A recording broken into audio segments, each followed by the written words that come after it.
Los antídotos, enséñeme los antídotos, enséñeme la curación permanente. Eso es lo que yo quiero saber, doctor, que usted, Karina y Ramón me hablen de los antídotos de la corrupción. Vamos a parar esto, vamos a terminar esto. ¿Cómo es que vamos a terminar esto nosotros permanentemente? ¿De qué se trata la psicopolítica, los antídotos de la anticorrupción? Y de eso vamos a hablar nosotros hoy en nuestro Masterclass 183. Está el doctor Jorge Piña contigo y está Ramón Blandino y Karina en esta Navidad, próspero año nuevo. Qué bueno pasamos la Navidad. Espero que toda la gente que está por ahí en sus vidas, con las circunstancias particulares que tenemos nosotros, el sufrimiento que existe con este COVID-19, podamos nosotros sacar el esfuerzo para compartir con la vida globalmente las Navidades, las buenas nuevas que el Señor nos trae. Y esperamos que Santa Claus, los Reyes Magos, le hayan traído los regalos que están en su corazón. Así que buenas noches, qué bueno que estás ahí con nosotros. Ramón, cuéntame, ¿cómo están las cosas? ¿Estamos preparados? Hoy la dinámica va a ser distinta. Ramón comienza, continúa Karina y yo al final termino. Y obviamente tenemos nosotros lo que es el coronavirus de la esperanza. El coronavirus que nos mantiene ahí. Ya estas, lo que son las proteínas espigas o spikes, son la porción inocua que se inyecta para que la gente tenga la vacunación. Y te puedo decir que hay 2 millones de vacunados, de unos 100,000 de vacunas de Pfizer y Moderna que están que vienen en camino, y eso es importante.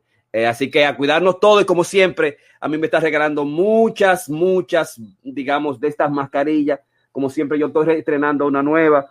Cuídate, usa el distanciamiento social, lávate las manos cada vez que salga hasta que tú tengas tu vacuna en primavera o en el verano. Ramón. Sí, buenas noches, bienvenidos a todos. Ya estamos una vez más, un lunes más. Qué bueno que estamos juntos, terminando el año. Básicamente este año ya le estamos poniendo detrás, son unos 5 días, que nos quedan 4 para ser precisos. Y vamos entonces a poner una actitud positiva de que el nuevo año nos va a traer cosas mejores. Este no ha sido un año particularmente fácil para nadie, con excepción de algunos políticos corruptos que hicieron su agosto en el año entero, como dicen. Pero bueno, qué bueno que están con nosotros y bienvenidos. Exactamente, o sea que vamos a ver qué nosotros hacemos hoy para traer, digamos, alivio desde la perspectiva clínica profesional. Karina Rieke, ¿cómo te encuentras? ¿Cómo estás? Gracias, Jorge. Hola, Ramón. Yo me siento estupendo, oyéndote muy lindo. No sé por qué, Jorge. No sé por qué, pero tú te oyes divinamente, mejor que nunca. ¿Qué será? ¿Qué será? No sé, quizá los Reyes Magos. Le acaban de dar un regalo bellísimo, míralo ahí, mira qué regalo, mira qué aparato completo, es un aparato modernísimo que tengo, que se levanta, es una máquina que tengo de grabaciones, señores. Estoy ahora un podcaster profesional. Soy un podcaster, gracias a mi querida mujer amante que me regaló esta belleza ahí, que tuve que pasarme unos cuantos días instalándola, pero lo logro y es para la satisfacción de todos ustedes. Así que muchísimas gracias. Qué bueno. Entonces, nada, estamos listos, estamos preparados. Es importante que sepas que en esta semana nosotros tenemos Masterclass 183, psicopolítica, los antídotos anticorrupción, y también tenemos lo que son el Masterclass número 184, metapoesía de mi mismo lanzamiento para el 2021, lo que vamos a hacer durante todo el año. Masterclass 185, el emprendedor creativo, tu próxima movida número 1, la auditoría de tu identidad personal, parte 3 de la maestría del conocerte a ti mismo. El número 4, Masterclass número 186, de cómo Kipchoge corre nutrición y ayuno, la dieta de Kipchoge, vamos a hablar de nutrición. Y el viernes, Masterclass 187, el dilema del amor. El amor acaba. Esa es nuestra programación completa de esta semana. Y obviamente, este es el último lunes del año y la última Masterclass de los lunes. Así que qué bueno que estás por ahí. Y Ramón Blandino va inmediatamente a comenzar nuestro Masterclass de hoy, que es la psicopolítica, los antídotos anticorrupción, que es la parte 3. Hemos estado trabajando durante 3 masterclass consecutivos todas las cuestiones sobre lo que es la corrupción, y ahora vamos a trabajar sobre los antídotos, la anticorrupción, y vamos a continuar con las mismas dimensión de estudio, de presentación a ti que está ahí, que nos está siguiendo, y que espero que lo siga compartiendo a la gente que está interesada en esto, sobre todo los políticos, a líderes en cualquier naturaleza, en cualquier sitio que está. Así que con ustedes, Ramón Blandino. Sí, gracias, Jorge. Vamos esta noche a hablar un poquito más ampliado, porque he seguido haciendo investigaciones y aparte digamos, las causas subjetivas o psicológicas de la corrupción, que voy a mencionar brevemente en una presentación de otros autores que revisé. También quiero hablar de las causas o las nuevas propuestas que existen en términos de digamos, los factores biológicos o neurológicos que tienen que ver con la corrupción. Y voy a estar mencionando en breve la nueva tesis de la inteligencia maquiavélica. ¿Qué es la inteligencia? La tesis de la inteligencia maquiavélica, y básicamente que se relaciona mucho con esto, no necesariamente específicamente con la parte de corrupción, pero con las personas que tienen una capacidad excepcional de creatividad, de inteligencia, si te quiere. Pero bueno, volviendo a lo que estábamos hablando en términos de lo que es las causas subjetivas o psicológicas. Como mencionaba, quizá en diferentes autores mencionan diferentes factores. En este caso, pues yo quiero mencionar algunas de ellas, como por ejemplo la primera, la sensación de impunidad. O sea, está claro.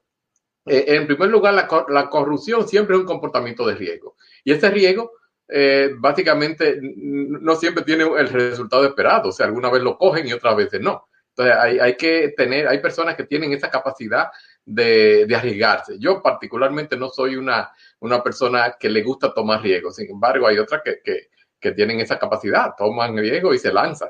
Pero esa sensación de impunidad más se ha visto en aquellas personas que tienen alto índice de corrupción, está más alta, más propenso. Estas personas tienden a incurrir o a percibir que ellos pueden delinquir y que el fin justifica los medios, como decía Nicolás Maquiavelo. O sea, que ellos decían que si lo cogen, bueno, pues estaba escuchando esta tarde un video de la Universidad de la UNAM en México, donde estaban hablando de la corrupción, y ellos explicaban que habían unos gobernadores que decían que ellos roban, pero solamente un poquito. Entonces eso como que no es malo, o sea, robar un poquito solo lo hace cualquiera, pero la realidad es que ese poquito siempre tiende a terminar, si hay la respuesta apropiada, negativa si se quiere. O sea, esto es digamos, una cuestión behavioral, esto es conductual. Si tú estás teniendo una serie de refuerzos, ese poquito se va creciendo, creciendo, creciendo, y entonces tú sigues corriendo más, robando más, está más corrupto. Entonces, esta es una de las cosas que hay. La sensación de impunidad puede ser alimentada por la falta de factores de control efectivo. O sea, si vemos que como en la República Dominicana en el pasado hubo el borrón y cuenta nueva y este tipo de cosas, que desde las altas instancias de poder, pues se perdonó. Un presidente perdonaba al anterior para ellos poder hacer lo mismo y seguir en el mismo nivel de impunidad. Y este tipo de cosas, pues a través de los años han ido incrementando. Sí, estoy hablando ahora en particular de la República Dominicana, pero esto no es exclusivo, como ya mencioné anteriormente. Nosotros estamos en la posición 139 de 179, o sea que realmente no somos los más corruptos, pero estamos básicamente en la último percentil, digamos, de la curva. Lo otro sería el fortalecimiento moral de las actitudes individualistas y la pérdida de confianza en la función pública. O sea que cuando uno pierde, digamos, el control moral, y por eso que yo siempre hablo mucho de la educación, y me voy a referir un poquito al final en términos de cosas que se pueden hacer para minimizar esto, pues básicamente esto se está dando a nivel jerárquico. O sea, las personas que llegan sobre todo las que están en el poder, pero esto no es exclusivo, digamos. La corrupción no es necesariamente exclusiva para las personas que están en poder. Existe corrupción, digamos, cuando tú estás en una empresa y tú te llevas cosas que no son tuyas, o cuando tú usas tráfico de influencia para que te pasen en la fila y ese tipo de cosas. Es un tipo de corrupción, es otro nivel, pero sigue siendo corrupción. Recuérdense que cuando estamos hablando de corrupción, es cuando una persona está tratando de tomar o está tomando beneficio en función de otra persona que está sufriendo por la pérdida de ese beneficio. O sea que hemos dicho antes que para que exista la corrupción tiene que haber un corrupto, alguien a quien corrompir y alguien con quien se le saque ventaja. O sea, alguien en este sentido, pues esto es lo que pasa. ¿Por qué esto pasa? Bueno, la mayor parte de las veces por envidia. Porque ustedes ven que hay personas que tienen muchísimo dinero, pero quieren tener mucho más. Tú tienes una casa grande al lado mío, bueno, pues la mía tiene que ser más grande. Tú tienes un carro, yo tengo que tener dos. Entonces ese tipo de cosas está muy ligado. Es un proceso psicológico el que el individuo tiene y eso es parte de las sociedades consumistas en la que estamos viviendo. Como podemos ver, yo presenté la semana pasada los países nórdicos europeos tienen los niveles más bajos de corrupción, con excepción de Nueva Zelanda, que tiene el modelo neozelandés, que básicamente se basan en una economía agrícola. Ellos están motivando es prácticamente algo así de tipo como social y demás, pero todos los demás es la equidad, o sea, que la gente tenga la capacidad de tener acceso a los bienes y a las riquezas, y esto se está dando todavía en los países nórdicos, no tanto en estas sociedades como nosotros, bien individualistas, donde uno no tiene que, con tal de tú llegar a donde tenga que llegar, si tú tienes que pisar a tu hermano, subirte, pasarle por encima, no importa. El fin justifica los medios. Entonces esa envidia, esa mentalidad consumista que nos están llenando desde pequeños, pues hace que tengamos una codicia, una ambición desmedida, y esto contribuye a conducir al sujeto a una acción corrupta. De la misma forma también en la imitación o aprendizaje. El ser humano aprende por observación, o sea, uno aprende y uno ve que, bueno, si con el que estoy trabajando se robó unos cuartos y le salió bien y ahora tiene este carro o aquel, bueno, pues yo aprendo. ¿Y cómo lo hizo? Pues yo empiezo a copiarlo. Y además ellos se juntan. Dios los cría, como el diablo los cría, ellos se juntan. Pues ustedes pueden ver que muchas veces esas personas que están exhibiendo unos patrones de corrupción, ellos tienen sus clanes que los apoyan y se cubren uno con otro. El proceso de aprendizaje observacional o cognitivo social es uno de los que puede aplicarse al fenómeno de la corrupción. Los empleados públicos que llegan a un puesto de trabajo, los dirigentes políticos que pueden escalar en una organización, observan el comportamiento de los otros y ellos ven lo que están haciendo y bueno, pues se les pega lo peor de ellos.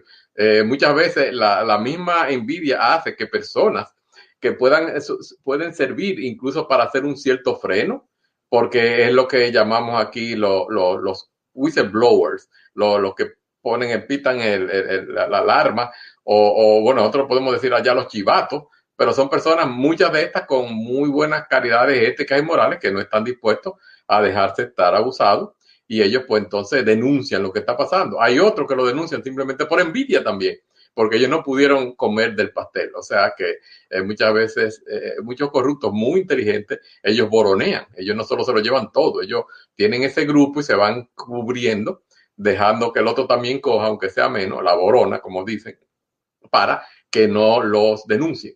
En términos de los caracteres externos, es la debilidad de los marcos legales. O sea, cuando tenemos en nuestros países y en este país también, porque esto no es exclusivo de la República Dominicana, la debilidad de los procedimientos y mecanismos institucionales. Ustedes ven aquí cómo la corrupción se está volviendo rampante, que el poder, digamos, a nivel de presidencial es tan grande que personas que roban son simplemente perdonadas y salen de la cárcel y hemos visto una serie de decretos últimamente de quienes han sido personas que han estado realmente haciendo abuso de poder y del erario público y demás. ¿Y qué pasó? Simplemente han sido perdonados, pero ustedes ven, como decimos, en nuestro país el robo de cuello blanco es muy fácil, uno soltarse y salirse de eso, pero agarran un pobre muchacho robándose un pollo y le dan más palo y más cárcel, y mira, lo trancan hasta y se pierde la llave, más nunca sale. Y aquí entonces tú ves estos ladrones que a los poquitos que llegan a la justicia le dan 5 años, después lo mandan para la casa y ahora tiene un perdón presidencial. Pero no vamos a llegar ahí porque me voy a molestar muchísimo y realmente eso me da realmente un gran pesar moral. Y es que en esto yo pienso que esta sociedad, estamos viviendo en una sociedad anómica. Y el concepto de anomia, que fue formulado varias veces, y Durkheim en 1989 lo revisó, es uno de los grandes formuladores o revisadores de la teoría moderna de la anomia. Él define la anomia como un mal social que se manifiesta en la falta de cohesión moral, de normas que regulen el comportamiento humano y la solidaridad social. El individuo anónimo hace caso omiso de las normas y los valores sociales. Se rige por sus propios principios egoístas y insolidarios. Entonces, pues más adelante Merton había también escrito, él hizo una ampliación del concepto de la anomia de Durkheim. él decía que el núcleo de la anomia se halla en la disociación entre las aspiraciones o ciertos criterios de éxito meta. Por ejemplo, el dinero, el poder, el prestigio, que son culturalmente establecidos y son medios legales, socialmente establecidos para conseguir las metas, pues no es suficiente. Entonces, pues tienden a entrar en esa búsqueda, esas aspiraciones mayores y mayores y mayores.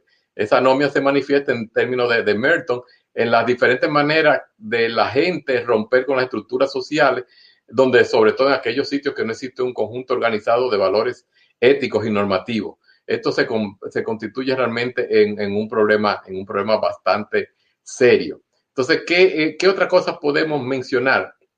Existe el criterio que fue descrito por Rawls, que se llama la sociedad bien ordenada. O sea, en la sociedad bien ordenada, lo que se está, varios autores lo han detallado, pero aquí lo que se busca es que estas sociedades puedan organizarse en una manera en que todos los individuos que están viviendo en esta sociedad puedan tener sus necesidades cubiertas, sus imperativos psicológicos deben estar balanceados.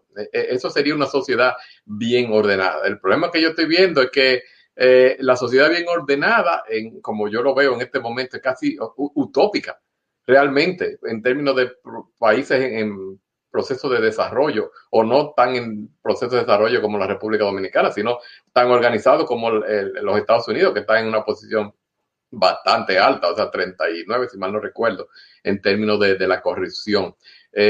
Los miembros en una sociedad bien organizada, cada cual acepta y sabe lo que otros deben hacer, acepta su posición, no está buscando tener bienestar sobre la otra persona.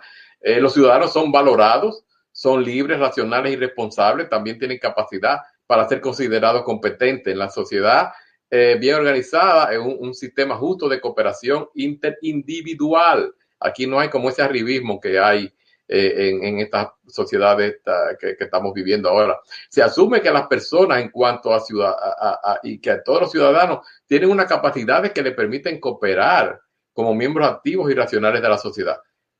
Tienen una conceptualización pública de la justicia. Se valora la justicia como la primera virtud de las instituciones sociales. Existe una concepción compartida de que la justicia no es ciega realmente, en el sentido de que debe imponerse cuando es necesario. La conducta justa es una conducta generalmente que beneficia a los otros y a la sociedad. Y se admite que una persona buena tiene rasgos de carácter moral que es racional junto a los otros miembros de la sociedad. Eso es lo que sería la sociedad bien ordenada. Entonces, el problema ahora que tenemos es que yo acabo de estudiar una serie de artículos en el cual están diciendo que existe un componente neurológico que puede resultar en la tendencia ya en estudios muy recientes, sobre todo de tipo evaluación neuronal con los nuevos mecanismos para medir las funciones del cerebro. Y entonces, pues, ¿qué hay con esto? Bueno, ahora ellos han desarrollado, esta no es nueva, la tesis de la inteligencia maquiavélica de Witten y Byrne de 1988, o dicen el cerebro social, dice que el cerebro, aunque solamente representa el 2% del peso del cuerpo, utiliza el 20% de toda la energía. Entonces, ellos dicen que la hipótesis es que la inteligencia maquiavélica, que no debe confundirse con el maquiavelismo de la psicología social, que es un rasgo de personalidad definido como una estrategia de comportamiento social que implica manipular a otro en beneficio de uno propio, es el maquiavelismo psicosocial, frecuentemente en contra del interés del otro. En cambio, la inteligencia maquiavélica se refiere a las estrategias sociales complejas por las que el individuo busca maximizar su éxito reproductivo directo o indirecto, recurriendo al uso conveniente de comportamientos combativos o cooperativos según lo exija la situación. El problema que estamos viendo ahora en estos nuevos estudios que estoy revisando es que existen personas, y normalmente las personas tienden a ser bastante inteligentes, que tienen esa inteligencia maquiavélica, y es que son capaces pero esto no viene dado solamente en nivel del mal. Esto es algo que tiene que ver con la competitividad a nivel de las estructuras sociales. Ellos empezaron a hacer estudios con primates, con monos. Y ahí fue que pudieron ver cómo existían como eso los alfa male, que de los monos, que podían tener como nuevas capacidades en términos de demandas y exigencia cognitiva. Ellos han estado estudiando, esto está basado en la corteza neocórtex, en el cerebro prefrontal. Y dice que el aumento de la complejidad y el tamaño del neocórtex está en función de la variabilidad de los comportamientos. O sea, que en otras palabras, el aumento, digamos, de la actividad a este nivel del área de la prefrontal puede indicar la capacidad de una inteligencia y unas habilidades especiales, pero que muchas veces tienden a ser usadas de una manera negativa. Por ejemplo, estuve viendo estudios en los cuales ellos estudiaron niños y descubrieron que los niños podían hasta, digamos, a la edad de los 4 años, a empezar a desarrollar la capacidad de mentir. Los niños, sobre todo, y mientras más inteligentes, más podían ser mentirosos. Y se vio que también tenían esa capacidad en el nivel prefrontal de una actividad más digamos, fuerte. No estamos diciendo que esto, cada persona que sea inteligente o que tiene una gran actividad neurológica a este nivel va a ser corrupto. O sea, esto tiene también que asociarse con digamos, el aprendizaje social y el modelo cultural. Existen personas que nunca van a desarrollar ningún tipo de problema porque no están expuestos a estos modelos de aprendizaje. Entonces, ¿dónde está el key del asunto? Hasta ahora donde lo estoy viendo es la educación. O sea, tenemos que volver desde el principio y tenemos que inculcar los valores en nuestros niños, en nuestros hijos, en nuestros pacientes, en todas aquellas personas que nosotros tenemos acceso, para que tengan la capacidad del empoderamiento. O sea, el empowerment y el conocimiento, digamos, de la ética es una de las cosas que se están utilizando como una manera de minimizar la corrupción. Y como vuelvo y digo, no solamente la corrupción de robarse un pollo, de robarse 1.000 millones o este tipo de cosas. Estamos hablando también de todos los aspectos morales, la falta de ética en términos de uno abusar a los demás. Entonces, el aprendizaje cooperativo, que es lo que posiblemente se está proponiendo opuesto al aprendizaje individualista y competitivo, es una de las maneras en que se puede utilizar para educar en términos de la ética. Y esto es algo que es muy... muchas veces la gente piensa que esto también es utópico, que esto de ética simplemente se ve muy bonito en los libros y hay cantidades de libros sobre ética, pero al final entonces como que no aterrizan en nada, porque es más básicamente lo bello digamos, del modelo. Entonces, pues, básicamente estas cosas me ponen a pensar, o sea, a entender que si existe un futuro sin corrupción, bueno, todo va a depender del trabajo que nosotros, no solamente los profesionales de la salud mental, sino también las familias, la sociedad, que exista un empoderamiento para que las personas que estamos, digamos, tenemos un poquito de influencia a nivel social, pues tratemos de utilizar esto para que las personas empiecen a entender que hay que promover el comportamiento ético, hay que dejar de legitimizar el robo y tenemos que aprender que la imposición de sanciones y castigos para conducta no ética debe ser necesaria. Tenemos que eliminar las prácticas no éticas y castigarlas. Tenemos que evitar el neopotismo y tenemos que evitar este tipo de el enyavismo, como lo decimos nosotros en la República, que muchas veces, pues, cada vez que llega un nuevo gobierno o llega un nuevo funcionario, un nuevo ministro, trae su gente y entonces, pues, ahí viene otra vez quítate tú para ponerme yo y vamos a seguir cogiendo. La solución no es simplemente una, son muchas que existen Y esto es algo que definitivamente ese millón simbólico que Jorge estaba ofreciendo, yo no lo puedo, ni lo quiero, ni lo acepto, porque yo pienso que realmente esto requiere más que una varita mágica o un modelo particular, requiere de unos cambios a nivel social que son bastante, no difíciles, porque no quiero ser, inicialmente cuando empecé a hablar del tema, hace una semana sentí que esto era como una pérdida de tiempo, pero esta era prácticamente la situación que quiero evitar que lleguemos, como a ese laissez-faire, laissez-passer, o sea, dejar hacer, dejar pasar, como que dice, bueno, yo no estoy robando y esta es mi contribución a la sociedad, pero la realidad es que tenemos que entender que por cada $1,000,000 que se roba un político en países como los nuestros, eso se transfiere en casi unos $100,000,000 que la sociedad general está perdiendo, porque no se transfiere.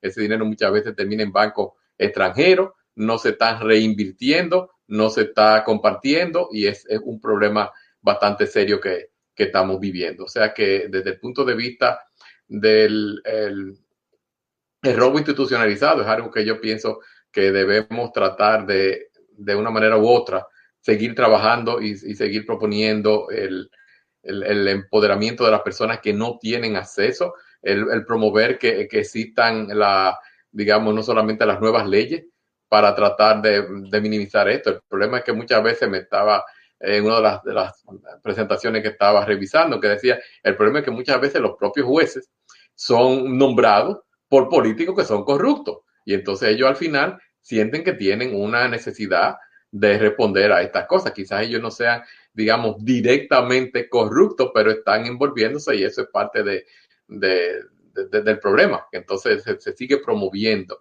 Estudios que se hicieron, por ejemplo, en España, el 80% de los encuestados dijeron que ellos pensaban que los jueces en España no eran corruptos, pero que la mayoría del 90% de sus decisiones eran corruptas. En otras palabras, ellos estaban, digamos, cuando estaban ellos como su persona, el juez como juez, no era corrupto, pero las decisiones que hacían eran observables, podían ser básicamente de un tipo de influencia, ya sea partidaria, ya sea política, ya sea social y este tipo de cosas. O sea que es un tema bastante largo.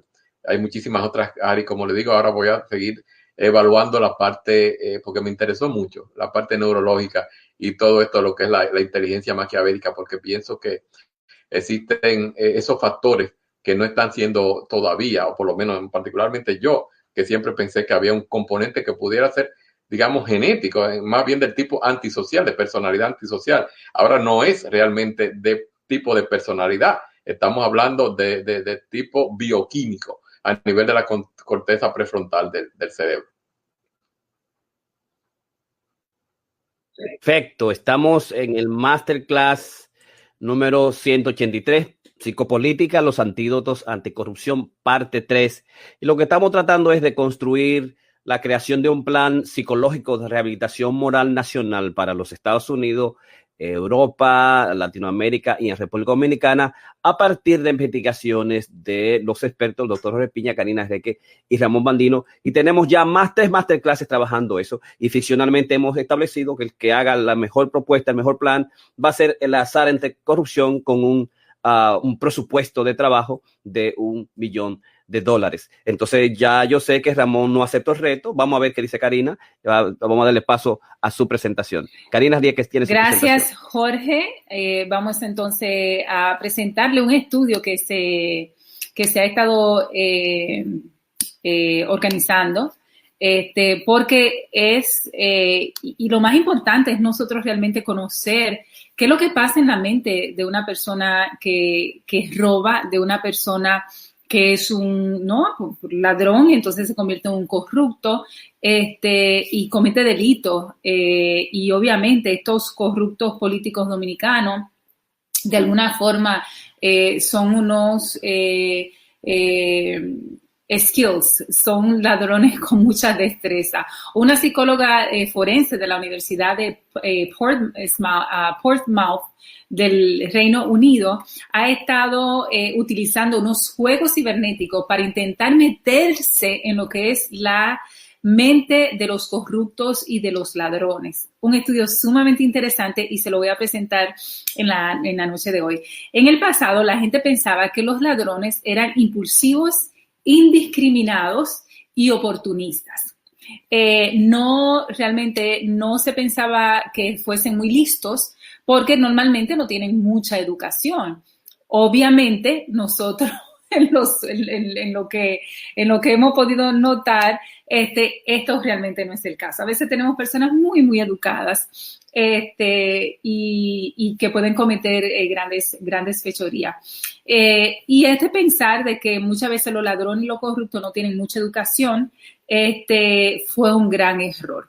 Esta doctora Ned ha visto que los ladrones tienen una compleja caja de herramientas cognitivas con habilidades a desarrollarse y desarrolladas que trabajan muy en el inconsciente, que están procesando automáticamente, muy similar a la de un jugador de ajedrez o una estrella del tenis. Ustedes pueden creer eso. Eso a mí me pareció sumamente interesante. Y aparte de eso, no solamente eso, sino estudiar realmente la mente de un ladrón, de un corrupto, para saber si hay prevención, para saber si hay cura, es sumamente importante. Un piloto automático. Ned empezó su investigación en cárceles donde preguntaba detalladamente a los delincuentes de corrupción y de fechorías de robo. Investigó en sus recuerdos con entrevistas, cuestionarios, mostrándoles fotos y mapas de casas, de lugares, de calles, y de escenarios para intentar de alguna forma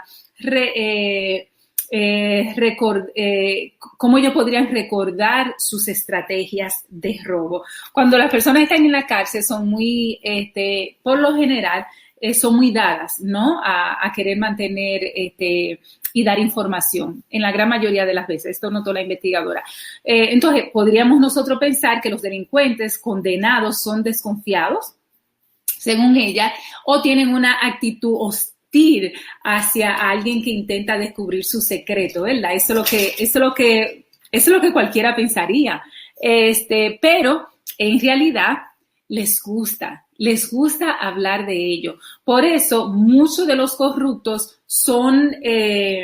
tienen una actitud bien impune a la hora de sus fechorías, es decir, son muy descarados. Ellos pueden robar en un periodo donde no haya forma de tú probar de dónde viene ese dinero y pueden desplegar todo lo que han robado en la política, específicamente, sin ningún tipo de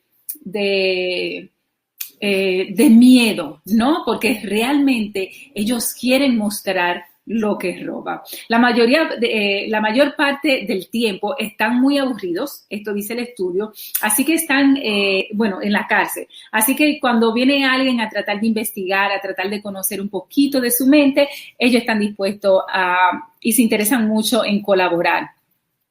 Esto dijo la doctora. En sus experimentos, ella dice que la investigadora ha demostrado que la mayor parte de los ladrones, oigan esto, trabajan con un validoso piloto automático. Vamos a ver qué significa eso. ¿Qué les permite a estos ladrones, a estos corruptos, aprovechar rápido las posibilidades, las oportunidades donde ellos, que se les brinda y donde ellos se encuentran?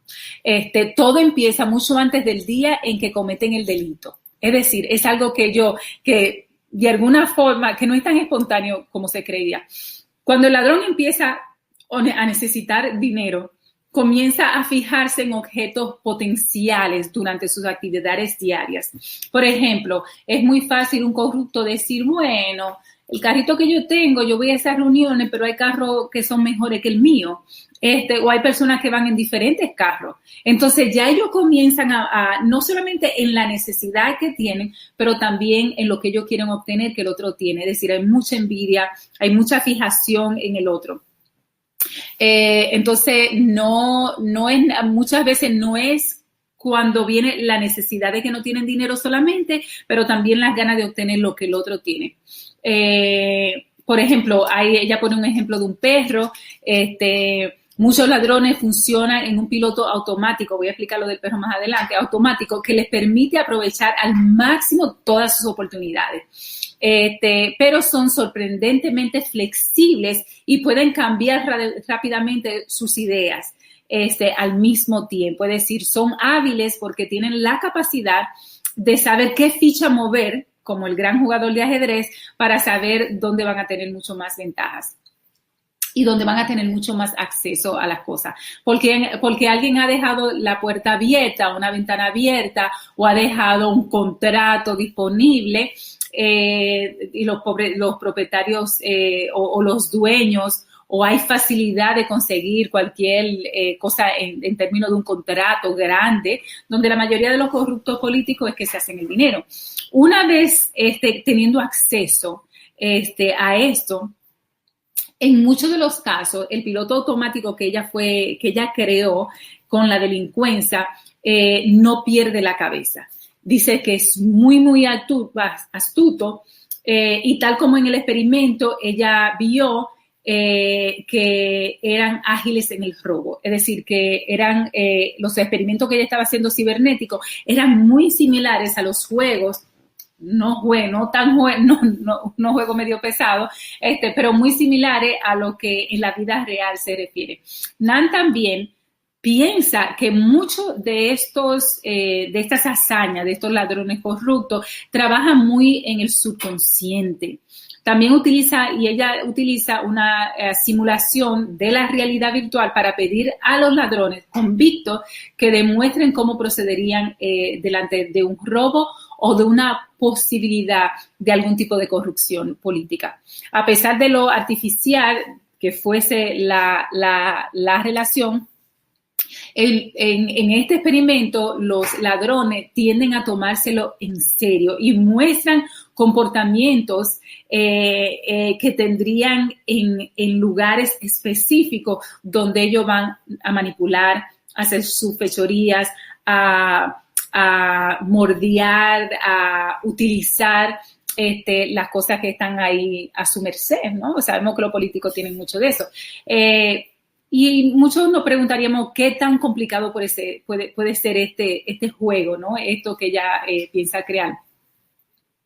Y es decir, qué tan complicado puede ser la parte cibernética que ella quiere crear, la doctora, para demostrar cómo los ladrones, ya sea de corrupción o ladrones de un televisor, porque realmente el estudio fue muy amplio, trabajan virtualmente con la realidad.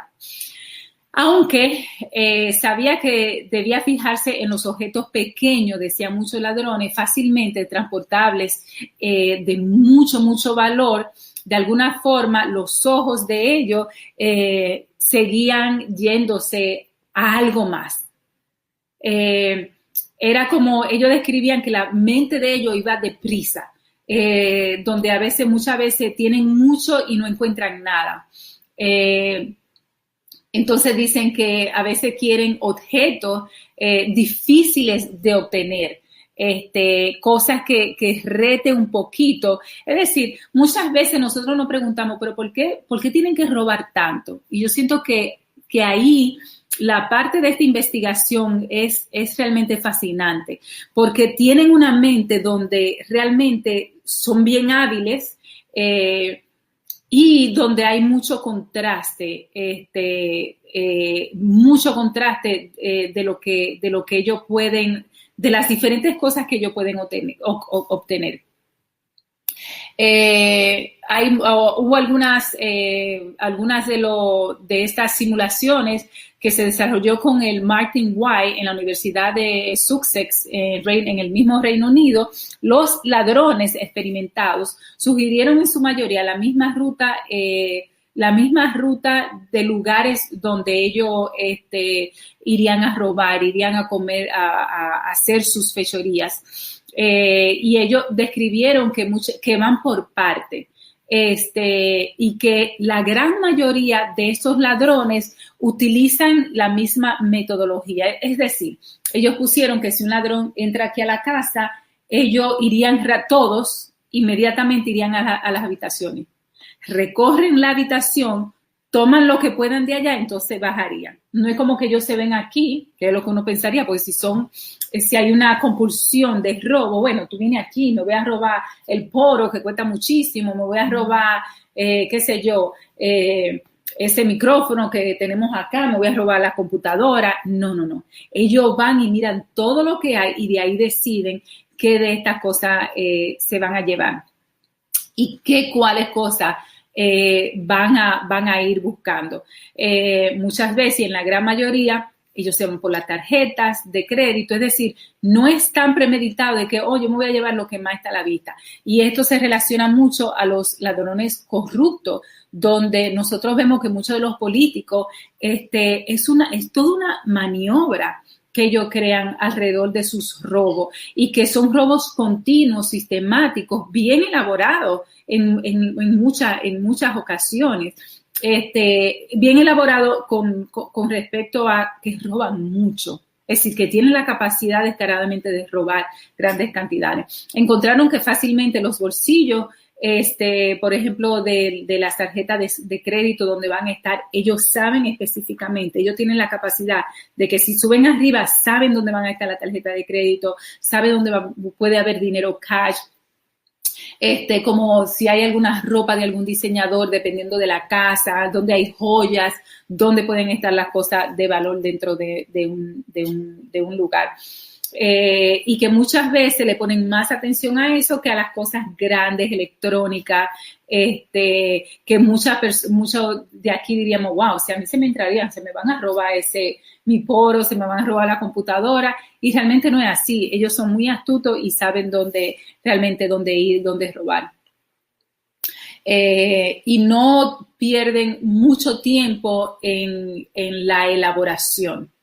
En el aspecto consciente, pero sí en el aspecto del inconsciente es algo que se viene trabajando con tiempo. Es decir, no son cosas impulsivas que ellos van a meterse, no, es una elaboración casi automática que explica el estudio de esta doctora muy prestigioso. La mayor parte de los procesos mentales se llevan a cabo en el inconsciente y nosotros sabemos esto, ¿no? Si nosotros no vamos a Freud en aquel momento. Ahora nosotros sabemos que hay más capas de lo que es el inconsciente, pero Freud en aquel entonces, él describía que había el consciente, el preconsciente y el inconsciente. Nosotros ahora sabemos que existen muchas más capas que pueden dar acceso a lo que es el inconsciente, ¿no? Pero igual pasa con los ladrones, dejando más espacio mental al ladrón para lidiar con el riesgo de ser descubierto en lo que es la parte de la parte de lo inconsciente. También hay muchos trucos para defenderse por este comportamiento muchas veces rápido que ellos tienen, sistemático e inconsciente, ¿no? Eso es muy, muy importante establecerlo. La doctora compara que los robos con otras formas de actividades exigen otro tipo de maniobras, desde música, de ajedrez, de otro tipo de juegos, ¿no? Y que es donde se le presenta la ocasión. Es decir, si hay un robo, si yo tiendo a ser una ladrona, bueno, si yo voy a una casa, yo voy a tener tendencia de ir a robar lo que está. Pero si yo estoy en un lugar de trabajo, bueno, yo voy a robar lo que está ahí para robar, ¿no? Que depende el medio ambiente donde ellos estén trabajando. Y eso explica mucho a los políticos. ¿no? Es decir, son ladrones, trabajan mucho en el inconsciente, son sistemáticos, pero en el fondo van a robar no importa dónde. Es decir, y por eso hay personas que pueden tener cargos públicos y no se van a ver ni siquiera tentados a robar. Yo también, como dijo Ramón, yo me considero una persona que no importa dónde me pongan, yo no voy a estar robando en ninguna circunstancia, ni en una casa ajena, ni en una posición política, y menos manipular dinero o objetos o contratas que no me pertenezcan, ¿no? O dárselas a familiares para beneficio. Las mejores en esa área dicen entrar en un estado similar de fluidez, ella describe muy, muy fácil que ellos, de alguna forma, es como que una iluminación en el que toman la mayoría de las decisiones cruciales, y estas decisiones muchas veces ya entran a un ámbito consciente.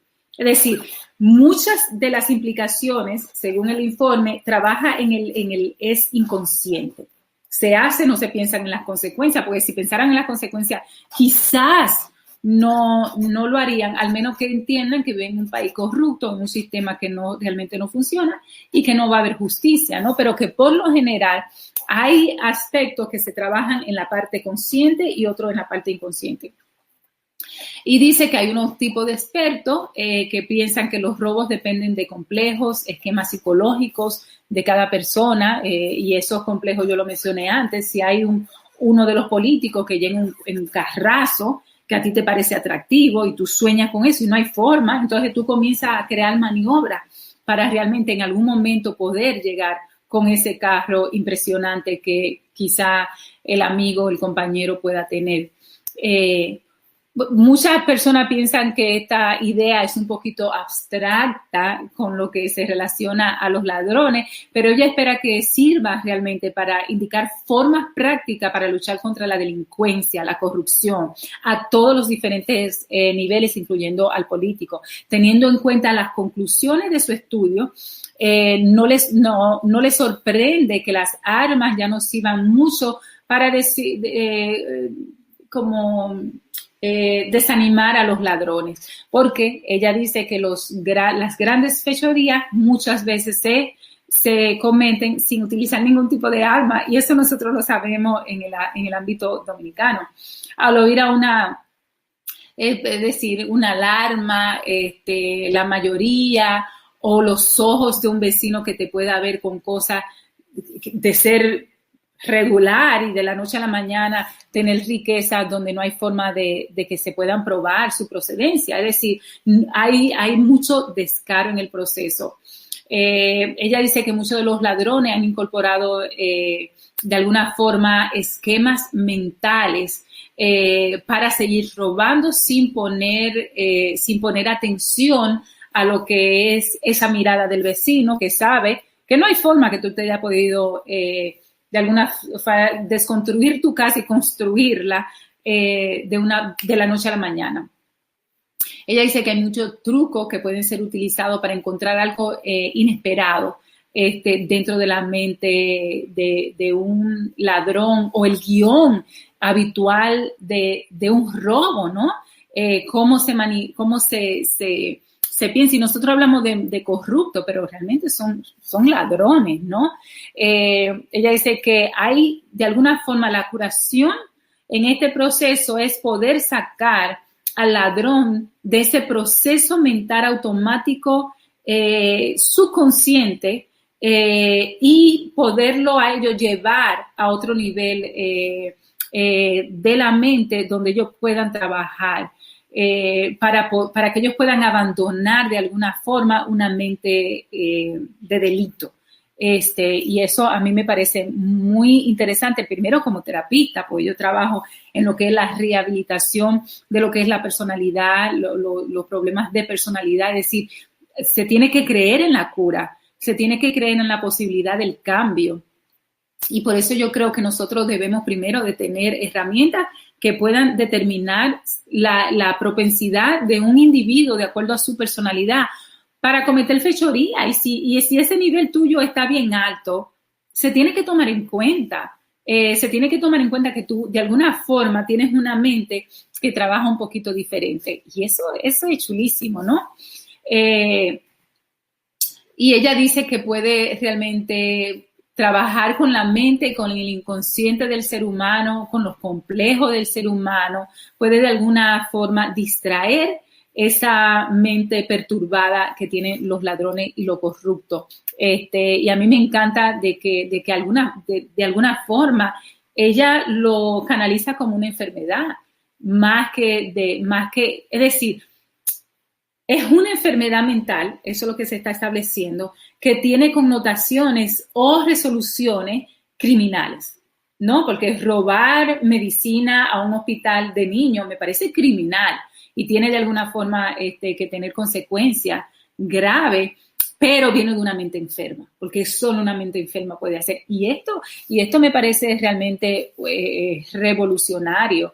Ella dice que hay que innovar, que hay que realmente trabajar con la mente del ladrón, trabajar con la mente del corrupto, saber las modalidades del inconsciente que trabajan para que ellos puedan de alguna forma tan deliberada como nosotros vemos, robar, pensando que van a ser impunes, que van a ser realmente, que no va a haber impunidad, que van realmente a poderse salir con la suya.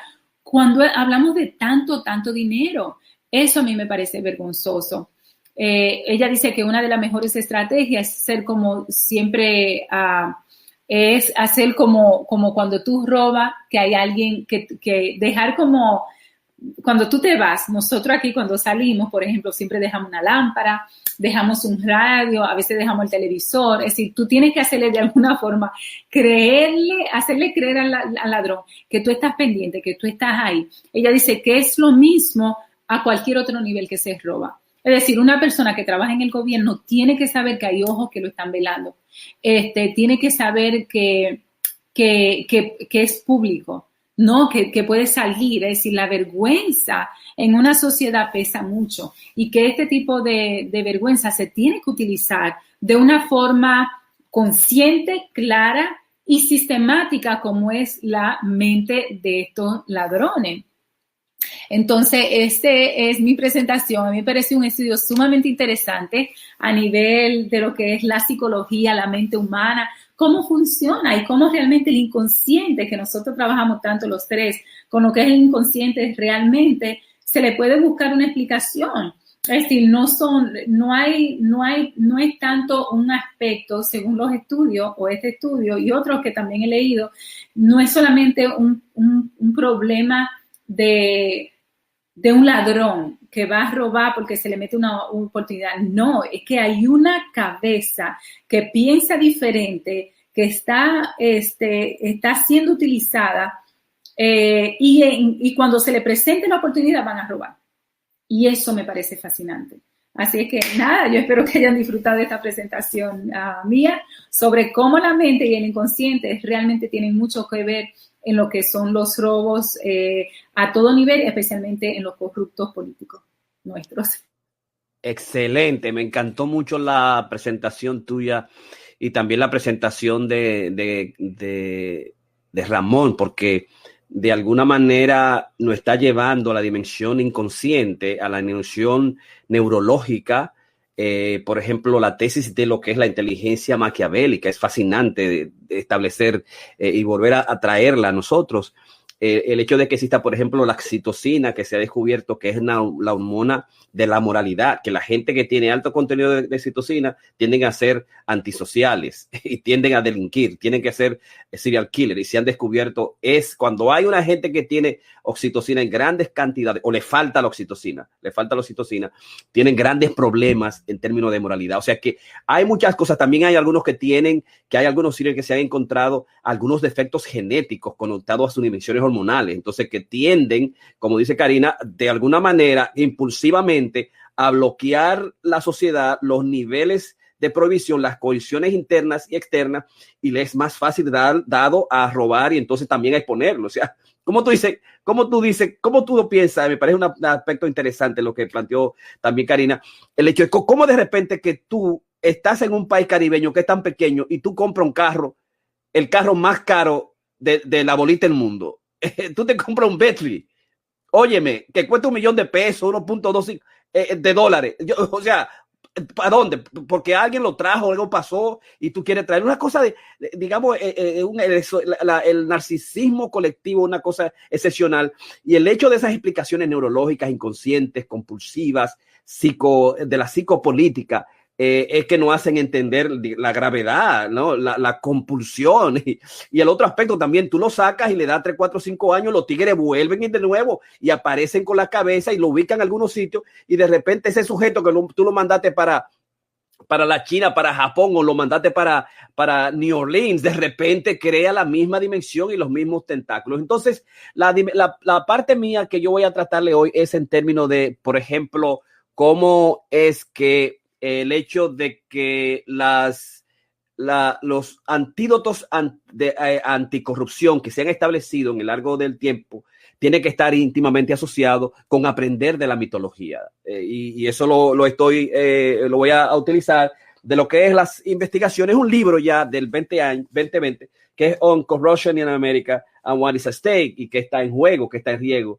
Es el libro donde Sarah Chayes establece el hecho de que tenemos que tomar en cuenta la mitología en primer lugar para ir a la raíz y establecer los planes de lo que es la corrupción en América y en diferentes países. Y entonces ella dice, vamos a comenzar con el hecho de que vamos a eliminar lo que es el Midas desde nuestra mitología social y sociocultural, que es extraordinario aquellos sujetos que de repente hacen mucho dinero. O decir, ella dice, hay que plantear el hecho de que maximizar lo material, el dinero, es una cosa fácil y que es sencillo. O sea, que seres humanos en nuestros países, en Latinoamérica, específicamente en la República Dominicana, de repente ellos están haciendo mucho dinero. Y eso, yo hago dinero porque yo tengo la capacidad de contrato y porque yo puedo hacer esto y porque yo tengo conexiones y no hay nadie como yo. Y mientras mayor cantidad posible de dinero se puede hacer mucho mejor. Y ella dice, establece una dimensión importante. Dice, no,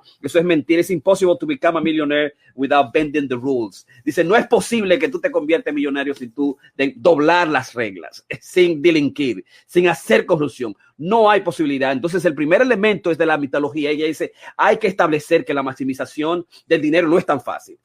Y que de repente tú viniste con esa cantidad de dinero extraordinaria, ostentosa, hay algo detrás, hay algo oscuro que digamos que hay que investigar, y que hay que leerse el completo, digamos, la mitología de Midas. Y es que Midas realmente dijo, esto es una maldición, quítamela, y se fue y se bañó y se le quitó el oro y pudo, digamos, estar tranquilo. Ese es el primer elemento que establece como elemento, digamos, de los que son los antídotos ante corrupción. El otro aspecto es el hecho de que Jesús lo que hizo cuando fue al templo es sacar a los mercaderes, sacar a los banqueros, sacar a los políticos corruptos del templo, de la espiritualidad, de tu espíritu, de tus iglesias, de los sitios donde se va a limpiar el alma, dice ella, que es un elemento, digamos, fundamental. Si tú ves que hay un político que es corrupto, no lo metes, no lo invite a la iglesia.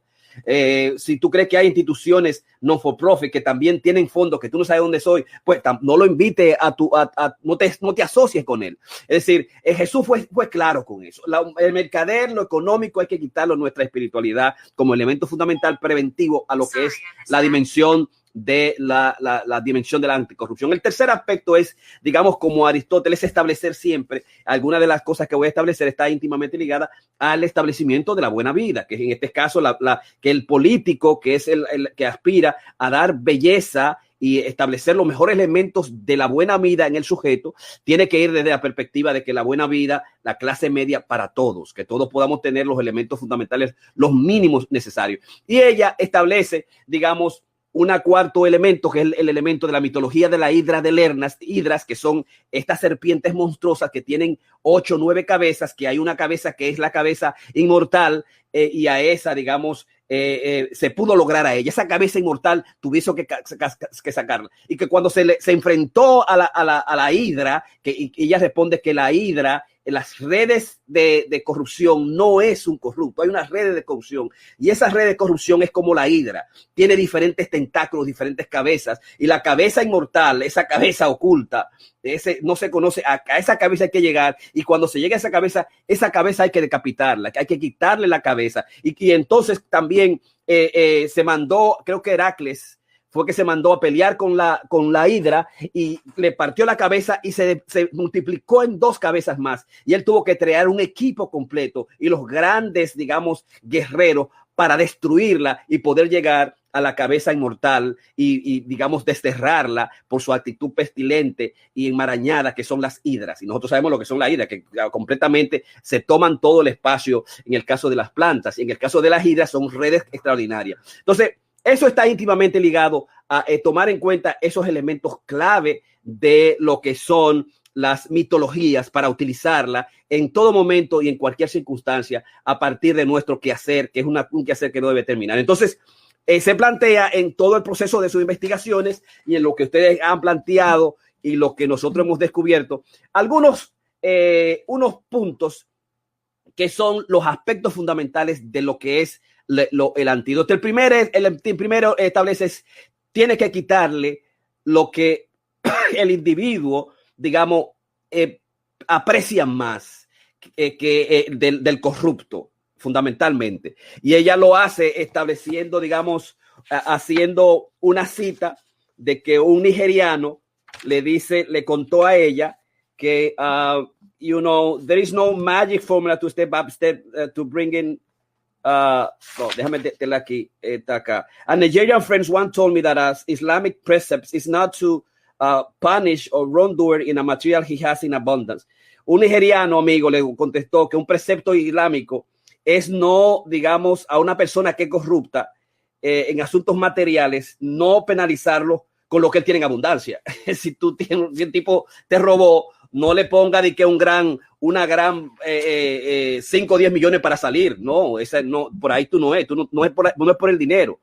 Tiene que ser lo que no tienen abundancia. Y dice, lo que generalmente, lo que ellos no hay en abundancia y no tienen y están buscando, en primer lugar, es el prestigio y la libertad. Entonces, el primer elemento es la pena de muerte por decapitación.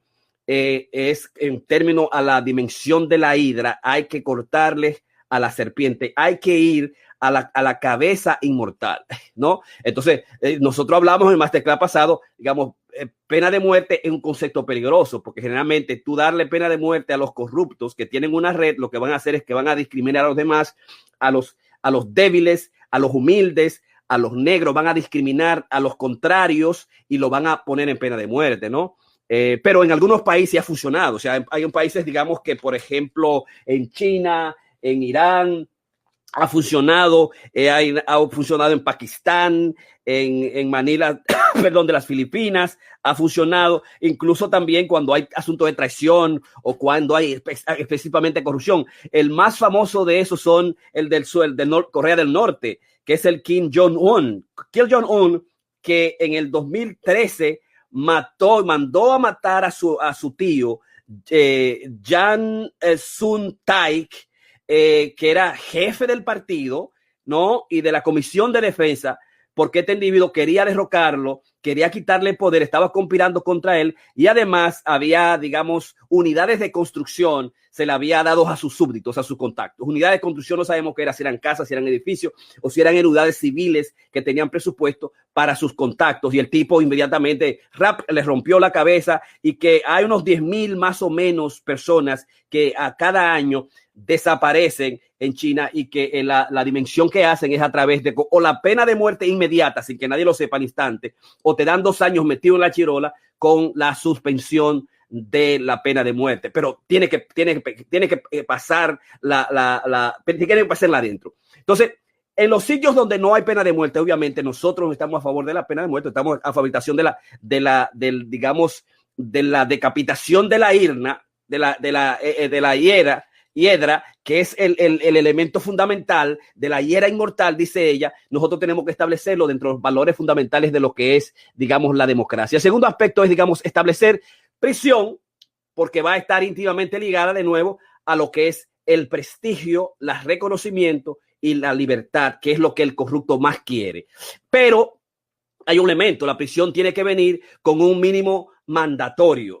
Tú no puedes meter a este tipo con 5 años, 10 años, 15 años y con la posibilidad de salir en 2 meses, en 3 meses con technicality o 1 año, 2 años. Tú tienes que ponerlo de acuerdo al tipo al área de corrupción, a la capacidad, digamos, al tiempo y la corrupción, al daño de la corrupción. Siempre la prisión tiene que tener un mínimo de 5, 10 años, 15 años, 20 años y después vamos a hablar de qué se trata. O sea, que ese elemento importante. El aspecto importante, el tercer aspecto importante es recaudación y incautación de la fortuna. No puede dejar la fortuna a los amigos, a los hermanos y a él mismo después que venga. Como hace, por ejemplo, se hace en los Estados Unidos, en algunos países europeos, y fundamentalmente Abinader dijo que iba a poner un grupo de abogados para quitarle la fortuna, para chequear de dónde vino esa fortuna, dónde están y quitársela a los corruptos. El aspecto número 4, que es un aspecto también que planteó Karina y que es importante a tomar en cuenta, es la instauración de la vergüenza y la culpa social, que son importantes, ¿no? Que son importantes y que son parte también de la educación, que hay que penalizar con la vergüenza, digamos, y con la culpa social y cultural y política. Eso va a llevar, como se sucedió en las primeras culturas nuestras, era el hecho de que se establecía, digamos, el ostracismo o la expatriación. O sea, sacarlo de la cultura, sacarlo de la comunidad, sacarlo de la patria, como en muchas ocasiones se hace, por ejemplo, con lo que son los pederastas, lo que tienen violencia contra los niños, ya que se ponen una lista particular de violadores. Entonces, el ostracismo y la expatriación está íntimamente ligado a lo que es la inhabilitación política y pública. No puede ejercer sitios públicos después de los 15 o 20 años después que sale. No puede, digamos, debe ser, digamos, reconocido públicamente, que es lo que está en la dimensión, digamos, de la muerte de la cabeza inmortal de la hidra, establece Sara Chayes en su libro. El otro aspecto también está íntimamente ligado a la castración social, eliminar esa dimensión narcisista colectiva que muchos de ellos plantean frente a la comunidad. El otro aspecto, y yo pienso ahí coincidir un poquito con lo que dice Ramón. Bueno, yo no puedo, esto es muy grande, yo no sé lo que va a pasar, yo no voy a ganar ese dinero, y es el hecho de que tú tienes que, en consecuencia, hacer un autoexilio. Exíliate, vete de la comunidad, tiene que desaparecer. Si no tiene los mismos valores tuyos, lo único que tiene que hacer es salirte a una comunidad que sea más, digamos, positivista, que sea más ligada a la ética y a los valores que consono contigo. Y entonces el segundo aspecto es, digamos, haz una posinfiltración de tu integridad, como nosotros hacemos en Santo Domingo. Nosotros en Santo Domingo, obviamente, en la cultura hace tiempo que nos hubiesen sacado de los partidos políticos, de los principios políticos. Tenemos grandes dificultades a la hora de nosotros poder hablar y opinar abiertamente, científicamente, porque todo el mundo tiene una bocina que está comprada. O de alguna manera los individuos se prestan para la corrupción dentro del área de la comunicación. Entonces el autoexilio para algunos va a ser autoexiliarte y entonces establecer lo que es la infiltración de la integridad posteriormente, cuando así se pueda, pero sin, digamos, votar el elemento de poder, ejercer y traer tus principios. El otro aspecto que está íntimamente ligado es la ley de protección y de recompensa en muchas ocasiones al soplón, que es al chivato, como dice Ramón. O sea, que es una ley que existe en los Estados Unidos. El soplón, aunque lo haga por envidia o aunque lo haga porque tú no me diste, hay que ese tipo protegerlo bajo los principios de la ley, que si él dice, que si él plantea, no se puede, digamos, decir su nombre en ningún momento determinado. O sea, la ley del soplón y la ley, digamos, del chivato, del whistleblower, como se dice en América, es importante establecerla en los países para establecerle, digamos, los antídotos anticorrupción. Es indiscutible que todos nosotros tenemos que tener, digamos, establecer la utopía o el país posible, que hay la posibilidad de que nosotros tenemos que crear ese país donde, digamos, se piense en los intereses comunes de la gente, donde tengamos valores y principios para establecer una democracia digna, digamos, absolutamente para todos.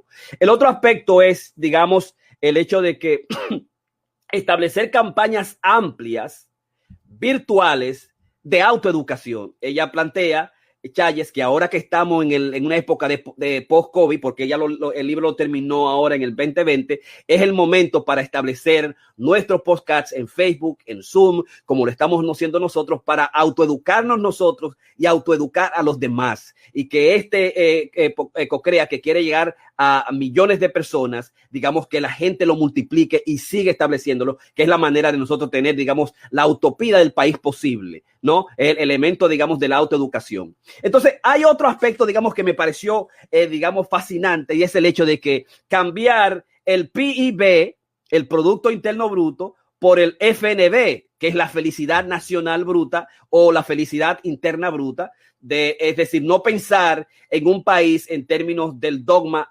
establece Chayes del dogma de crecimiento, que es mentira, que no te vendan esa vaina, que nosotros los países estamos creciendo, los perfiles económicos, mira cómo está la banca, no te venda de ese, no te lleve de ese asunto, que no, eso no tiene nada que ver contigo. Tú quieres un país que te permita tener a ti felicidad, que el Producto Nacional Bruto sea la felicidad. Y nosotros descubrimos que hay un país que lo está haciendo desde a finales de 1700, 1800, que es Bután, dentro de este país que está, digamos, en las islas, en las Himalayas, es el que estableció un país que no se fija fundamentalmente en lo que es el dogma del crecimiento neoliberista,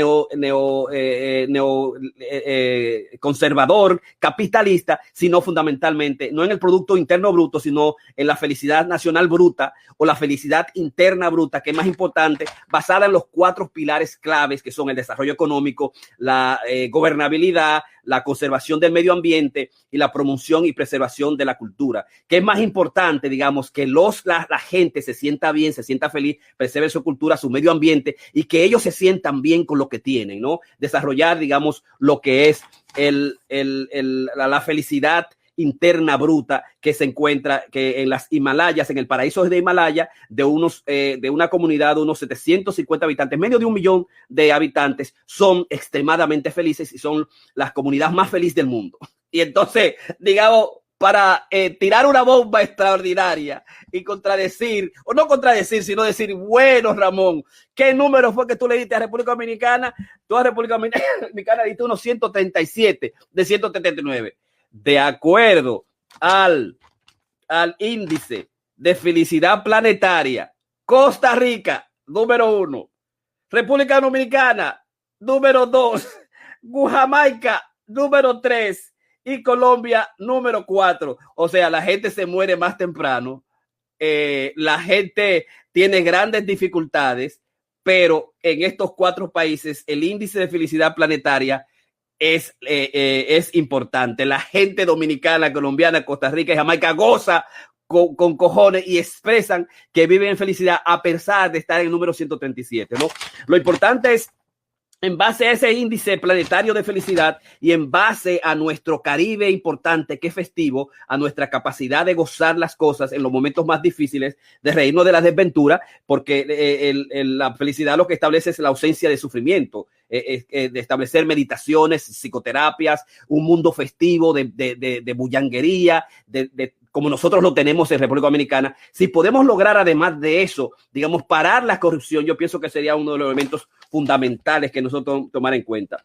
Es decir, en últimos términos es eliminar lo que es el dios economía por la diosa felicidad y establecer los patrones y los pilares fundamentales que ya muchos países en Latinoamérica, en Europa han comenzado a establecer, que es más importante la felicidad interna bruta, la felicidad nacional interna bruta de todos los ciudadanos que el Producto Interno Bruto de la comunidad. Es decir, yo quiero tener como psicólogo 28,000 pesos, creo que, pero dame 20,000 pesos, pero dame salud, dame cultura, presérame el ambiente, que yo sienta que esta riqueza fundamental y que mi vida sufra menos, ¿no? Además, también para el hecho de los robos, invierte el dinero de las fortunas de los que han robado en las cosas fundamentales de la cultura, en las cosas fundamentales, digamos, de la espiritualidad. Y finalmente, es el hecho de que todos nosotros, los antídotos anticorrupción es todos nosotros. Cada uno de nosotros tiene que hacerlo. La única manera de romperle la cabeza a la hidra es en equipo. La única cabeza de romperle la cabeza a la hidra mitológica, que es una network, que no es solo, es a través, digamos, de un grupo completo, de un grupo de seres humanos que piensen que sí se puede y que debemos hacerlo, ¿no? Es el hecho de que todos nosotros, que es una acción cívica masiva continuamente al votar, finalmente ella establece que deberíamos tener nosotros lo que es, digamos, algo que es vota con tu dinero también. Si hay gente, compañías que han sido corruptas, no vota ahí. Si hay bodegas que son gente corrupta, que te suben el peso, no vayas ahí. Si hay candidatos que tus candidatos no son buenos, no, tampoco vayas ahí. Si hay candidatos, compañías grandes que lo que hacen es corrupción en países latinoamericanos o en países digamos, que lo necesitan en África, en la India, no compres esos productos. O sea, también tú puedes votar con tu dinero. O sea, tu dinero tiene de alguna manera también un discurso y utiliza ese discurso a tu favor. Y finalmente, obviamente, la prohibición de cualquier regalos a nivel político que se establece en muchos países, pero que tampoco se le da seguimiento. Porque cuando tú te dan un regalo, 5,000, 20,000 pesos o regalos particulares, los políticos y la gente tiende, digamos, sentirse bien, digamos, a solidarizarse con la persona y a querer hacer algo por esa persona a nivel social y a nivel comunitario. Pero los políticos es más difícil. El político quiere, digamos, a través del lobismo, establecer cosas para ese, digamos, para esa compañía o para esos intereses, digamos, ocultos de la red completa de corrupción. Yo pienso que hay establecido una especie de unos 15 puntos fundamentales que están vinculados a las mitologías y a la manera en que nosotros podemos establecer lo que son los antídotos de la anticorrupción, tanto en los Estados Unidos también como en Latinoamérica y en la República Dominicana. Así que eso era lo que quería presentarle hasta hoy. Y en los comentarios de Ramón y Karina, y con ellos terminamos. Ramón. Sí, un margen que quería hacer que no se me pasó cuando estaba haciendo la presentación. Una de las cosas que es interesante y es un artículo que salió en la revista The Atlantic. Este artículo fue publicado el año 17 by Jerry Usin. El título es Power Causes Brain Damage. How leaders lose mental capacity, most notably for reading other people that were essential to their rise. Meaning, en otras palabras, esto mismo que estamos viendo, cómo estos políticos se están burlando de nosotros, el poder se está con análisis magnético, también de la corteza prefrontal del cerebro, están indicando que las personas así que han estado abusando, teniendo muchísimo poder en sus manos, y eso es para otra ocasión, el poder le está haciendo efecto, dañino. Se están perdiendo sus facultades, aunque a algunos de ellos aparentemente no le importa mucho. Hay ya un estudio básico de tipo neurológico de un autor llamado Kettner, que se llama The Power Paradox, el poder de la paradoja, o la paradoja del poder, mejor dicho, que dice que la capacidad de aquellas personas que llegaron a tener grandes posibilidades de poder disminuyó con el tiempo y se resultó en un déficit de lo que él llama el déficit de empatía. O sea que como empezaron a perder facultades, digamos, del tipo más humano que podemos tener. Y otro de las cosas otro de los autores que están citados en este artículo, y es bastante interesante, están hablando de otro problema que ellos han indicado, que es lo que llaman the hubris syndrome, el síndrome de hubris. Y este es un desorden que es parte de la posesión de poder, particularmente asociada cuando tú tienes muchísimo suceso, mucho éxito, y lo tienes por mucho tiempo, y no tienen ningún constraint como líder, o sea, no tienen ninguna capacidad de aguantarte. Entonces, pues, estamos viendo que estas personas que nos están realmente usando, están perdiendo también facultades mentales ellos mismos. Yo me pienso mucho en el principio de la entropía, o sea que todo, o Eros y Tánatos, que todo tiene y si vamos a la parte, digamos, más esotérica, a la parte mística de que todo el karma y el dharma, o el yin y el yang, o sea que al final existen también muchísimas otras cosas que están trabajando ahí subyacentemente, y que ahora los modelos neurológicos o bioquímicos del cerebro nos están enseñando. Interesante. Excelente. Karina. No, interesante, interesante. Yo estoy muy fascinada con las 3 presentaciones de esta noche, así que no comentario. Hay una pregunta que dice Ramón Santana. Tengo una pregunta. ¿Puede la educación política modificar la conducta enfermiza de estos individuos? O sea, Claro. lo que nosotros hemos establecido que es muy difícil. O sea, la mayoría de los antídotos anticorrupción, la mayoría son de la perspectiva de prevención. O sea, todos los aspectos, excepto creo que el primero, el segundo y el tercero de lo que yo establecí, que son la pena de muerte, que es a las hidras son inmortales. Hay una cabeza inmortal. Hay que romperle la cabeza. Y vemos que eso funciona en los países, digamos, dictatoriales, donde no se puede inventar con el dinero ajeno y el dinero del mismo Estado. No invente con los fondos para las construcciones de grandes empresas, con la agricultura, no te ponga a hacer cosas raras que te vamos a romper la cabeza. Y entonces ahí no todo el mundo se atreve a robar, ¿no? El otro aspecto es prisión para el ladrón, para el que roba, para el corrupto, con un mínimo de mandato mandatorio, un mínimo mandatorio, incautación y recaudación de la fortuna, y vergüenza y culpa, establecer un especialistado y de inhabilitación política. Porque los estudios lo que establecen, como lo establece Ramón y Karina, que hay una biología, hay una dimensión compulsiva, ¿no? Que el sujeto, que si tú lo sacas para afuera, él va a seguir trabajando. Si tú dejas la red con la hidra inmortal, la cabeza establecida, va a continuar. O sea, que es muy difícil, digamos, la rehabilitación política del sujeto, de la conducta enfermiza con educación política. O sea, la educación política lo que va a enseñar al tipo a utilizar la tesis maquiavélica, como dice Ramón Blandino, ¿no? Lo que debe establecerse en consecuencia, sí, son un programa de autoeducación, y este programa tiene que tener como primer elemento la ética. Aunque tú no lo creas, bueno, bla, bla, bla con la ética. Bueno, estas son las éticas, estas son las morales.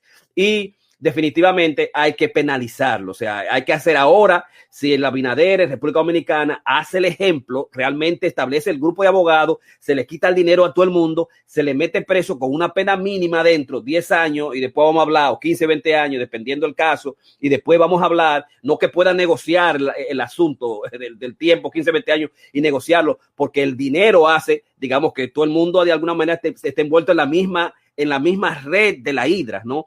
Entonces, la educación política es difícil modificar la conducta del sujeto enfermo, que ya sabemos que ese es un corrupto y que descaradamente mira todo lo que ha hecho y mantiene también la hidra, la cabeza de la hidra fundamental inmortal afuera, ¿no? Entonces, ya debemos aprender de estas mitologías para nosotros también de alguna manera aplicarla. Karina. Me parece fascinante la idea de crear una escuela política donde los políticos, donde se le eduque. A mí me parece un comentario sumamente importante, donde yo siento que sí, yo siento que muchas personas toman poder.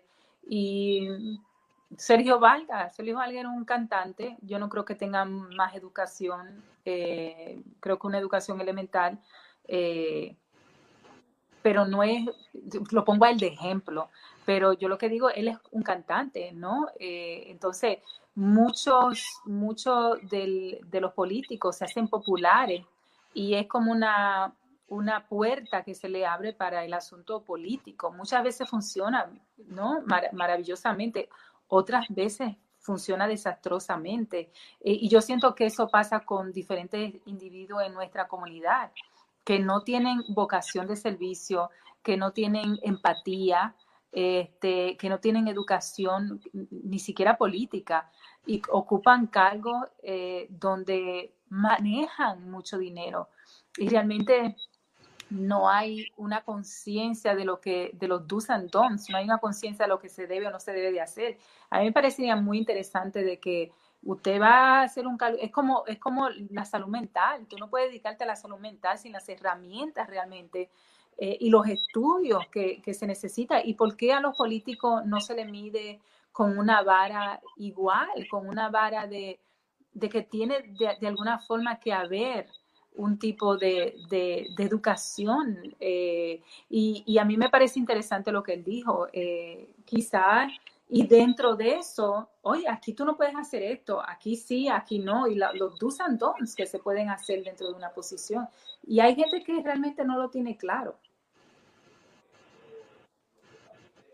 Debemos establecer que Sergio Vargas no es un corrupto, ni ha robado, mucho menos tampoco.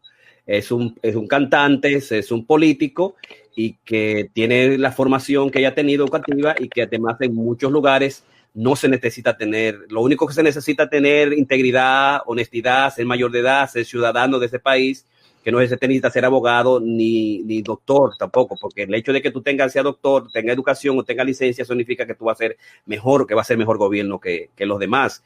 O sea, establecer que la educación formal no tiene que ver con la política, ni con los políticos, ni tiene que ver tampoco con la corrupción, y que en este caso Sergio Vargas es una persona que no se ha demostrado que haya sido corrupto, que haya robado dinero, ni mucho menos, y que es un cantante que lo queremos mucho, hemos peleado sus canciones, y que es importante establecer eso. No, pero tú no tienes que defenderlo, porque yo no lo acusé a él de ningún tipo de delito. Yo lo que digo es que así como personas que son populares, como cantantes, que después se dedican a ser políticos, muchas veces funciona, muchas veces no funciona, pero hay otros políticos que yo podría mencionar. Yo lo que digo es que hay que ver diferentes herramientas y crear diferentes mecanismos educativos, ¿entiendes? Donde a una persona se le pueden hacer un assessment político, se le pueden hacer estudios psicológicos, y eso a mí me parece interesante. Yo siento que nosotros seguimos eligiendo quien nos cae bien, y yo siento que muchas veces ese me cae bien, pero se suena bien, se suena inteligente, pero habla bonito, o lo contrario. Tenemos el caso como el presidente muy querido por mi mamá, Hipólito Mejía, porque es popular, porque es del pueblo, porque habla como habla cualquier insignificante, y yo siento que ¿cuál es? Yo no digo que está bien o mal, yo lo que digo, debería de haber, y eso es lo que yo me pregunto, debería de ser el político un profesional de la política. Yo no sé, yo no estoy diciendo que eso es. Ahora, sería interesante explorar qué dicen los estudios con relación a eso, y eso es lo que me parece interesante. Yo no digo que deberían, yo no voto por uno o por otro, yo no siento que tengo esos conocimientos. Ahora, yo lo que sí me cuestiono es, ¿se debería pedir que sea un profesional de la política? Se debería de pedir que haya tenido un historial de servicio público. No sé, hay muchos países donde los políticos realmente no reciben sueldo.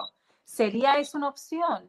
Es decir, es realmente ver y explorar, porque yo siento que ahora estamos frente de situaciones donde no se ha hecho mucho estudio, no se ha hecho mucha investigación. Yo presenté una investigación sumamente interesante hoy, pero creo que deberían de haber muchas más investigaciones con relación a lo que son los ladrones y los corruptos políticos. En términos de la pregunta, yo pienso que, como decías tú también, Jorge, la educación no es tanto como yo lo veo, no es la educación política, es la educación ética, porque realmente, por ejemplo, en nuestro país, tengo que admitir que en un momento yo profesé una ideología, primero en el PRD, después en el PLD. Recuerdo los círculos de estudio, todo esto que estudiábamos, y por eso que me refería la otra vez que mencionamos al profesor Bosch, que es una persona de una gran integridad moral, y sin embargo sus seguidores que proponían toda su doctrina básicamente terminaron siendo muchos de ellos grandes ladrones, grandes corruptos. Yo pienso que la educación ética y el empoderamiento es lo que tenemos que hacer. Tenemos que promover las minorías activas, tenemos que promover los círculos de calidad, tenemos que promover el empowerment, ese tipo de cosas que es lo que nos va a ayudar, y la educación ética a nivel general desde nuestras casas. No tenemos que esperar que un curso de esto con un libro bien esotérico de ética, como nos hicieron leer a nosotros en psicología, que tenemos que firmar, y hasta en las mismas cosas de corredera, tenemos que firmar unos principios éticos y todo este tipo de cosas. Esto es más bien algo más vivo que un simple papel. Tenemos que internalizar esto en nuestras familias, empezar por nuestra casa. Bien. Excelente. Yo pienso que hemos dado un masterclass amplio, extraordinario a diferentes niveles, que para la gente que está ahí, y Ramón Santana, que yo sé que es un político, un líder político importante, digamos, lleve esta información a los demás líderes, a la comunidad, y que la gente lo comparta. Ha sido para nosotros un gran honor presentar hoy, digamos, este masterclass que es para la creación de un plan psicológico de rehabilitación moral nacional, y además es el masterclass 183, psicopolítica, los antídotos anticorrupción, parte 3, con el doctor Piña, Ramón Blandino y Karina Rieke. Hoy, este lunes, es el último lunes de este año, y entonces ha sido para nosotros un placer que ustedes hayan estado acompañándonos en Corona Creativos Online, un programa que nació así en esta época de pandemia, y que ahora ya tenemos vacuna. Cuídate como siempre, feliz Navidad, y para el lunes que viene vamos a estar celebrando el 2021, que yo sé que va a ser mucho mejor. Muchísimas gracias y bye bye. Excelente, Ramón ha dado en el clavo. Hay otra, sí, excelente, Ramón ha dado en el clavo. Bye bye.